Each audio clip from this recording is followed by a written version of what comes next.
À Ibiza ou en beach club, tu joues souvent pour des gens qui ne sont pas là que pour la musique au départ. Non, en général, il y a toujours un moment dans la soirée où ils ont envie de danser.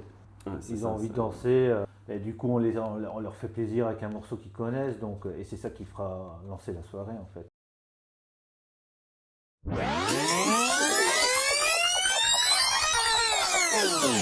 Dans la musique électronique, il y a des DJ qui frappent fort et d'autres qui prennent le temps de faire monter les choses. Ceux qui construisent une émotion couche après couche jusqu'à ce que tout s'aligne. Bienvenue dans Beatline Session. Le concept reste le même. On s'arrête un instant, on coupe le son du club pour prendre le temps de discuter avec ceux qui façonnent nos nuits. Comprendre leur parcours, leur technique et cette frontière subtile entre le contrôle et le lâcher-prise. Pour ce deuxième épisode, on a posé nos caméras à Moucron dans le cadre feutré du Jukes Bar. Une ambiance nocturne et authentique, parfaite pour parler de mélodie et de profondeur. Mon invité aujourd'hui est un architecte de la progression. C'est un DJ belge actif entre la Belgique, la France et l'international. Il est habitué des scènes d'Ibiza et résident dans plusieurs lieux emblématiques. Son style, une musique qui respire entre progressive house, mélodique et trance. Avec Andy Clay, on va décortiquer l'art de la montée émotionnelle. On va parler de tension, de mélodie et de ce moment où la musique vous prend sans que vous en rendiez compte. Bonjour Andy, Bonjour. merci de nous accorder ce temps pour cette interview. À ce propos, pour ceux qui ne te connaîtraient pas, qui est Andy Clay? Un passionné de musique avec des bonnes mélodies, du bon son et des belles personnes évidemment. Ok, et donc si tu devais nous décrire ta musique sans parler de genre justement, que dirais-tu? Ma musique, une histoire Mhm. qui, euh, qui monte progressivement, on va dire ça comme ça. De l'émotion, essayer de faire plaisir aux gens, qu'ils soient heureux pendant un petit moment, quoi, tout simplement. Et donc quand tu lances ton premier track lors d'un set, qu'est-ce que tu veux installer ou comment est-ce que tu installes cette émotion, cette histoire? J'aime pas commencer tout de suite en envoyant du lourd. J'aime commencer que ça soit soft. Pas spécialement commencer avec un kick. Mhm. J'aime bien quand ça commence progressivement. Tu vois, un synthé qui commence tout doucement avec une mélodie et ensuite qui arrive, que tout progresse Ok, dans la musique. on va en montée régulière Voilà. au fur et à mesure de tes Déjà morceaux. ça, ouais. Nickel. Et si tu devais décrire ton état d'esprit là actuellement en un seul morceau, lequel ça serait? Certainement Café Delmar, Énergie 52. Waouh, très très bon titre. Tu as touché à plusieurs styles dont tu nous en parlais, du progressif, du mélodique, de la tech, de la trance. Qu'est-ce qui les relie toutes pour toi? Je dirais cette montée, c'est comme une montée d'adrénaline en fait, hein. Mhm. Ça commence toujours soft, on met des kicks et des basses et ensuite il y a toujours cette petite mélodie qui arrive et qui enclenche ce qui va faire de cette musique, on va dire l'apothéose, tu vois. Ok, et comment tu gères ces montées d'adrénaline dont tu parles? Est-ce que c'est le public qui te donne l'indication? Est-ce que Il y c'est a- toi qui les emmène? Comment ça se passe? C'est plus moi qui les emmène, je pense. En fait, j'ai ce feeling, j'ai toujours eu ce feeling de commencer progressivement et après de partir vers des trucs qui sont plus lourds pour justement apporter quelque chose, une histoire, tu vois, une histoire qui monte tout doucement et qui à la fin, ça explose, on va dire ça comme ça, tu vois. Non, tout à fait. Ouais. Et quand tu parles de plus lourd, on est sur quoi? Sur quelque chose qui tape plus ou... Qui tape plus. Ouais. Mais ça, en général, dans mes sets, ça se passe toujours vers la fin. Ouais, ça, Voilà. on mettra quelques exemples pour montrer Voilà. des moments Ouais, peut-être du ouais. début, un peu le centre et C'est puis la ça. fin. Mais s'il faut commencer plus hard, on va dire ça comme ça, je peux le faire, mais c'est pas dans ma personnalité en fait. Et est-ce que tu te souviens du moment où tu as compris que la mélodie pouvait être plus fort que l'impact immédiat dans ce que tu nous dis? Ouais, ouais, on peut dire ça, ouais. Et comment ça s'est traduit ou qu'est-ce qui t'a fait prendre conscience de ça? Les temps changent hein, pour l'instant, donc les gens sont un peu moins réceptifs, je dirais, de ce côté-là au niveau de la mélodie qui t'entraîne et voilà.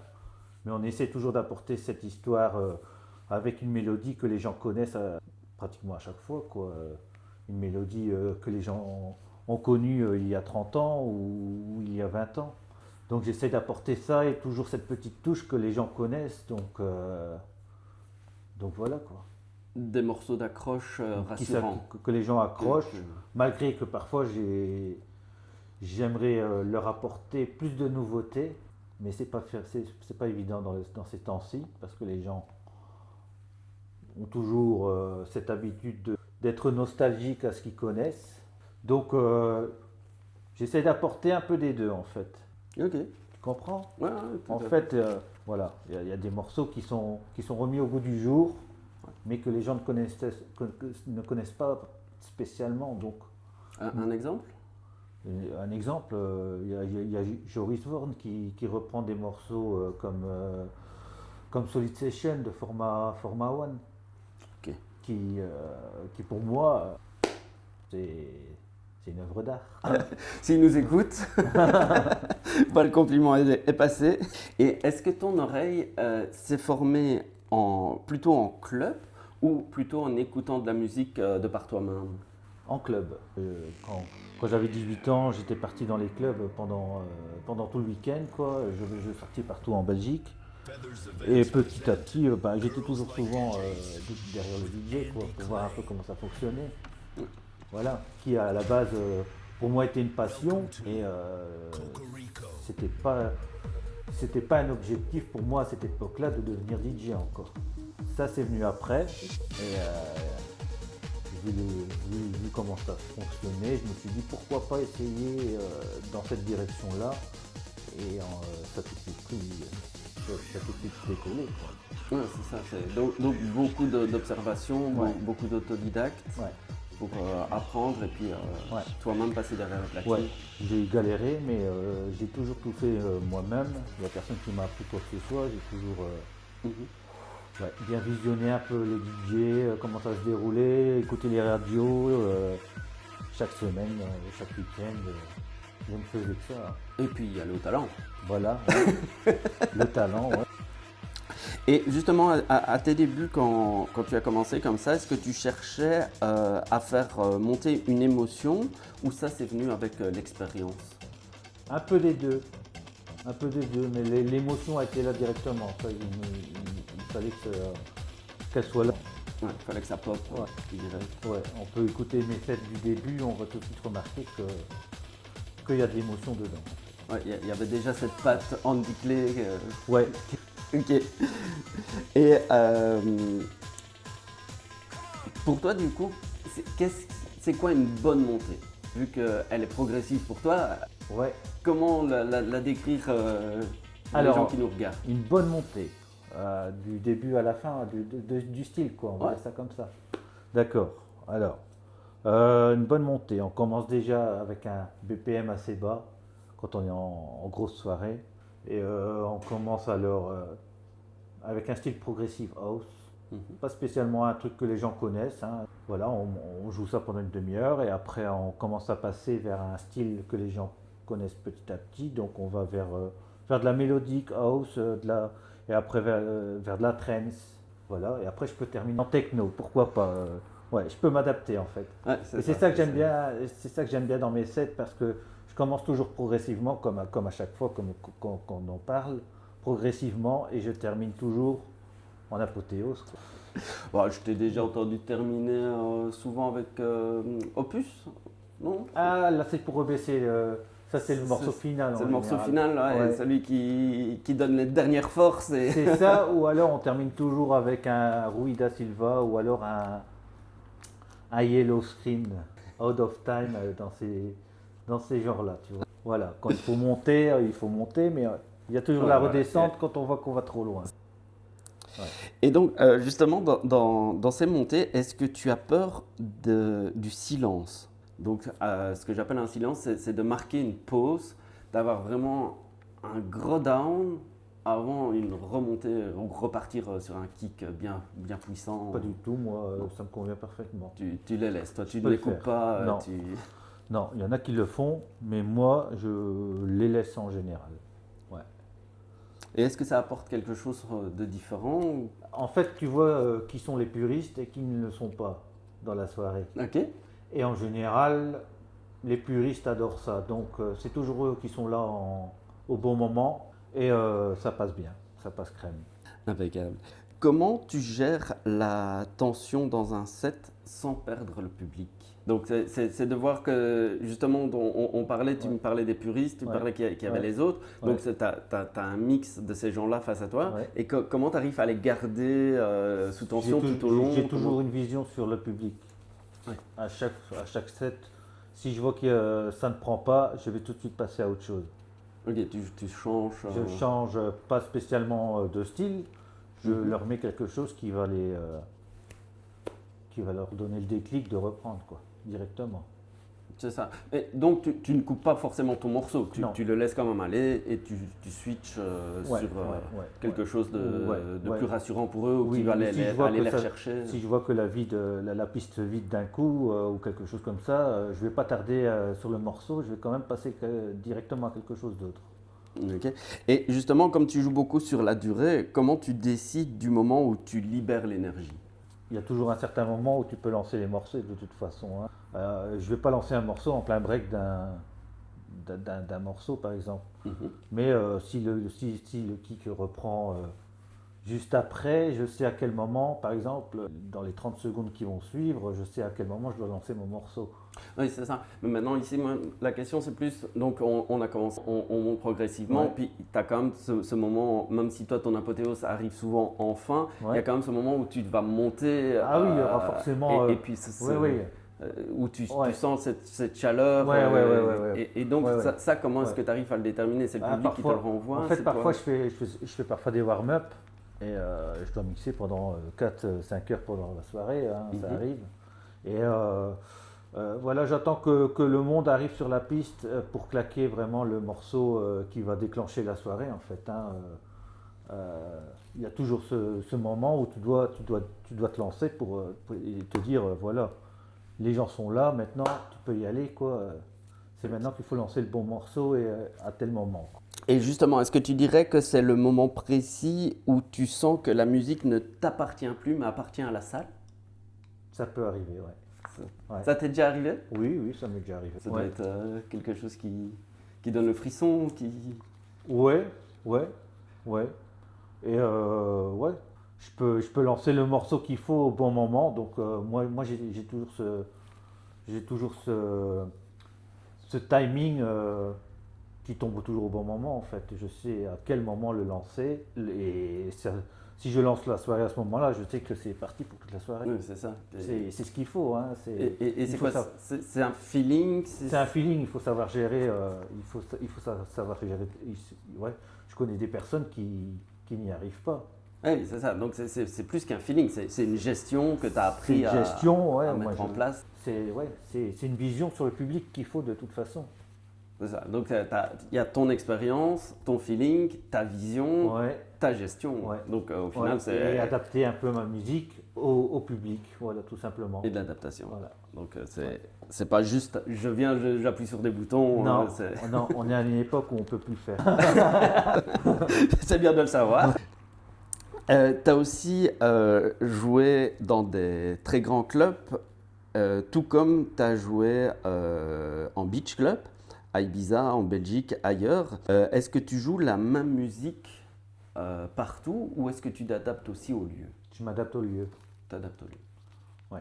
Donc si on prend une boîte en Belgique et une boîte à Ibiza, Je vais m'adapter. Tu seras dans des styles différents Ouais. tout en gardant la patte Andy-Clay. Voilà, exactement. Ouais. Ok. Et comment tu adaptes justement une progression entre un sunset et par exemple un set en pleine nuit profonde? Le sunset, on va plus se diriger vers la deep house ou l'afro house, qui Mhm. marche très bien pour l'instant. Tandis qu'en club, on va plus partir vers des sons électro, mélodiques, techno, et ça ça dépend des endroits, mais on peut encore passer de la trance aussi. Mais en club, c'est différent qu'en sunset, tu vois. En sunset, on est plus là pour dire relax, chill. Les gens sont là pour écouter de la musique tranquillement, devant un bon petit verre. Mhm. Et le coucher du soleil, par exemple, hein, voilà. Tandis qu'en club, c'est tout différent. C'est carrément différent. Ils sont là pour danser, ils veulent passer un bon moment aussi et s'éclater Ouais, c'est ça. entre amis, quoi. Et tu as des interconnexions entre les différents styles? Tu as des morceaux clés pour passer d'un à l'autre ou... Oui, mais donner les titres là comme ça pour l'instant. Oh, je ne te demande pas forcément de donner les titres, hein, mais c'est juste pour comprendre comment tu peux parvenir à passer d'une mélodique à de la trance ou... Ouais, on peut passer de la trance qui commence, comme j'avais dit au début, qui commence soft. Si par exemple tu es, en sunset, tu peux repartir avec un truc qui repart tout doucement pour les faire éventuellement danser. Est-ce qu'il y a un endroit où tu te sens plus libre musicalement? Et si oui, pourquoi? Ça, oui. Déjà ici, Ok. parce qu'on me fait confiance, déjà de ça. Ensuite, il y a la pidja où je m'entends assez bien aussi. J'ai pas trop à me plaindre, je peux lancer ce que je veux. Je reste toujours dans un style assez club, donc ça me permet d'être un peu dans mon domaine. Donc de ce côté-là, je suis assez bien. Ouais. Et avec l'évolution des attentes du public dont tu parlais tout à l'heure, Ouais. comment tu restes fidèle, toi, à ton univers? Vu que tu disais ça a fortement changé récemment, les attentes sont plus les mêmes, Ouais. les affinités sont plus les mêmes. Ouais. Alors il faut savoir que je ne joue pas toujours les morceaux originaux. J'essaie toujours de trouver des titres qui sont un peu remixés, retravaillés au goût du jour, mais que les gens s'identifient au morceau. Voilà, il y a toujours cette originalité dans le morceau qui fait que voilà, ils accrochent tout de suite quand je lance la musique. Oui, c'est ça. Donc c'est beaucoup de recherche, de préparation, de Ouais, track ouais, pour rester sur ton univers Ouais. à toi ouais, et pouvoir leur ouais, proposer. voilà, c'est ça. Euh, À Ibiza ou en beach club, tu joues souvent pour des gens qui ne sont pas là que pour la musique au départ. Comment tu fais pour transformer des clients qui boivent un verre qui finit par ne plus pouvoir quitter l'endroit? C'est déjà arrivé. Je ne m'en doute pas, c'est pour ça que je te pose la question. Ouais, ouais. Comment je fais? J'attends qu'ils sont bien alcoolisés. Bon, on mettra la mention pour l'alcool, hein. Ah, à boire avec modération. Voilà. Mais non, en général, il y a toujours un moment dans la soirée où ils ont envie de danser. Ouais, c'est Ils ça, ont envie ça. de danser. Et du coup, on leur fait plaisir avec un morceau qu'ils connaissent. Donc, et c'est ça qui fera lancer la soirée, en fait. Oui, c'est ça. Mais c'est quelque chose qui t'arrive régulièrement, d'avoir Ouais. des gens qui passent par hasard et qui restent accrochés Ouais, sur une de tes ça soirées. arrive, ouais. Et si ton set était un paysage ou une image que les gens ramènent chez eux, qu'est-ce que ce serait, justement? Une île. Comment dire? Une île. Comment on dit ça, des îles où il n'y a personne? Une île déserte? Une île déserte. Paradisiaque? Paradisiaque avec des palmiers et du soleil. C'est ce qu'on leur souhaite de prendre alors dans le cœur.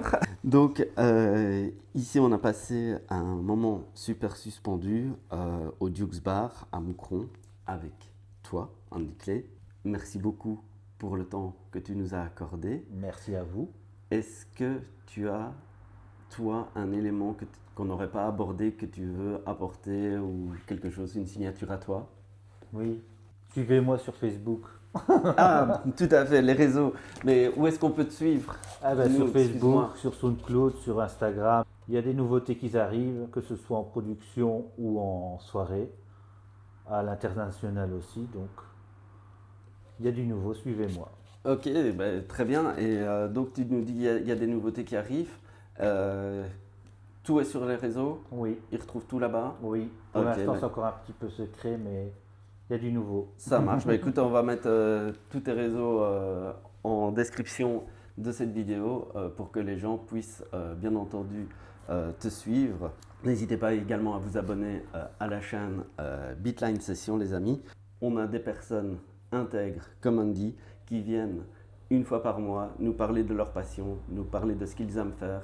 Et en tout cas, un tout grand merci pour ton temps. Avec plaisir. Merci.